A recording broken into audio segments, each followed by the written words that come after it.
Class ষষ্ঠ শ্রেণীর শিক্ষার্থীরা দেখো, আমরা পূর্বের ভিডিওতে 1 নং এবং 2 নং অঙ্কগুলো সমাধান করছিলাম। এখন আমরা 4 নংয়ের তোমাদের 137 পৃষ্ঠার যে 4 নংয়ের যেগুলো প্রশ্নগুলো আছে, খালিঘরগুলো, অনুপাতগুলোর খালিঘরগুলো পূরণ করবে কীভাবে, আর খালিঘরে কত বসবে, আমরা এখন সহজভাবে এগুলো কীভাবে করে তোমাদেরকে এখন দেখানোর চেষ্টা করতেছি। দেখো বন্ধু, দেখো প্রিয় শিক্ষার্থীরা সবাই, তো তোমরা এখানে দেখছো 2:3 8 খালিঘর, ঠিক আছে। তো তোমরা কি করবে, এখানে একটা বা দিবা, যেহেতু এটা পূর্ব রাশি উত্তর রাশি, তোমরা এটা উপরে 2 দিবা, নিচে 3 দিবা, ঠিক আছে। দেওয়ার পরে যেহেতু এই যে পূর্ব রাশি 8, তার মানে উত্তর রাশি আমার ঘরে কিছু হবে না, বসে গেছে, ঠিক আছে। তো তোমরা দ্বিতীয় নম্বর ঘরে আর সেটাকে 8 গুণ করবা। দেখো আমি এইটা লোক এটা গুণ দেবো, এটা লোক সেটা গুণ দেবো, তার মানে গুণ দিলে কত আসে, 2 গুণ খালিঘর আর আসলে হতো 3 গুণ 8। তো এখন তোমরা কি করবা, খালিঘরটাকে এদিকে নিয়ে আসবা, আনার পরে উপরে ছিল কত 3 গুণ 8, আর এই 2টা এদিকে চলে আসবে। তো এটাকে করার পর তোমরা এটাকে 8 গুণ করার পর এটাকে 2 একে 2, 2 দুগুণা 3 4, 3 দুগুণা 6, 4 দুগুণে 8, তার মানে হচ্ছে বা।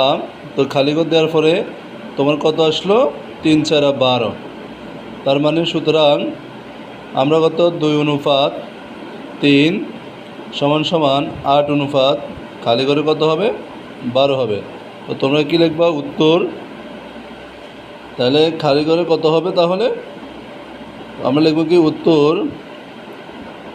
তোমরা লিখবে কি খালিঘরে 12 হবে। দেখো আমরা এখন খ নম্বর অঙ্কটা সমাধান করব। সবগুলো অঙ্ক একই নিয়ম তোমরা করবা। এটা হচ্ছে 5:6 সমান খালিঘর অনুপাত 36। তো আমরা এটা হচ্ছে যেহেতু পূর্ব রাশি, আমরা লেখাবো উত্তর রাশি বসালাম। এটা যেহেতু পূর্ব রাশি, এটা যেহেতু উত্তর রাশি আমরা বসালাম। তো বসানোর পরে আমরা আবার কি করব, এটার সাথে 8 গুণ করবো, এটার সাথে এটা গুণ, এটার সাথে এটা গুণ করার পর আমরা কত পাইছি, 6 গুণ খালিঘর সমান। তাহলে আমরা কত পাইলাম, এখানে পাইছি কত 36, আমরা পাইছি 36 গুণ 5। তো তোমরা আবার বা দিবা। তো বা দেওয়ার পর তোমরা কত পাইছো, যেহেতু খালিঘরটা এদিকে নিয়ে আসবা, আনার পরে তোমরা এটা কি করবা, 36 5 হচ্ছে খালিঘর। তো দেওয়ার পরে এটাকে 6 একে 6, 6 6 36, তার মানে আমরা এখন খালিঘরে কত পাইছি, বাইকটা দিব, দেওয়ার পরে খালিঘরটা বসালাম। তারপরে আমরা এটা হচ্ছে 6 6 500 গুণ দিলে 500 কত 30। তাহলে সুতরাং তাহলে 5:6 সমান খালিঘর অনুপাত 36। তাহলে এখানে কত হবে আমাদের, তাহলে 30। এটা হচ্ছে আমাদের উত্তর।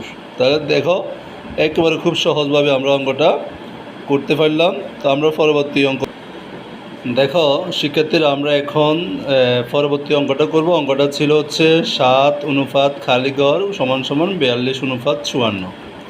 সবগুলো অঙ্কই একই নিয়ম করবা তোমরা।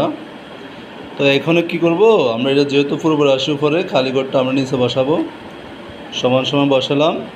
তারপর 42টা উপরে দিবা, 44টা নিচে বসাবা। তো বসানোর পরে আবার বা দিবা, আবার 8 গুণ করবা, কোনা গুণ কত আসলে আমার 8 গুণ করলে আসে খালিঘর গুণ 42, আর 7 আর 54 গুণ দিলে কত আসে, 7 গুণ 54। তারপর আমরা খালিঘরটা করব, খালিঘরটা কমান নিব, এদিকে কমান নেওয়ার পরে আমরা 7 গুণ 54 বসাবো, তারপরে 42টা এখান দিয়ে বসাবো, ঠিক আছে। কাটাকাটি কীভাবে করবো দেখো তো দেখি। তাহলে 7 একে 7, তাহলে 6 7 42, তাহলে 6 নং কত 54। তাহলে সুতরাং আমরা বা, তাহলে খালিঘর সমান আমরা কত পাইছি 9। সুতরাং তোমরা উপরে যে অঙ্কটা আছে 7 গুণ খালিঘর, তাহলে আমরা খালিঘর কত হবে 9 হবে, সমান 42:54। আশা করি সবাই বুঝতে পারছো। দেখো প্রিয় শিক্ষার্থীরা, তারপরে আমাদের পরবর্তী যে অঙ্কটা আছে, অঙ্কটা হচ্ছে তোমাদের বইয়ের এই অঙ্কটা, এই ঘ নম্বর অঙ্কটা তোমরা নিজেরা করো। আমি অঙ্কটা করে কমেন্ট বক্সে উত্তর কত হবে আমাকে জানাও। অঙ্কটা হচ্ছে খালিঘর অনুপাত কত 9 সমান সমান 63:8, তাহলে কত হয়? এই অঙ্কটা উত্তরটা কমেন্ট বক্সে আমাকে জানাবে। ঠিক আছে, সবাইকে ধন্যবাদ ভিডিওটা দেখার জন্য। লাইক এবং কমেন্ট শেয়ার বক্সে তোমরা দিয়ে দিবে। ওকে, ধন্যবাদ।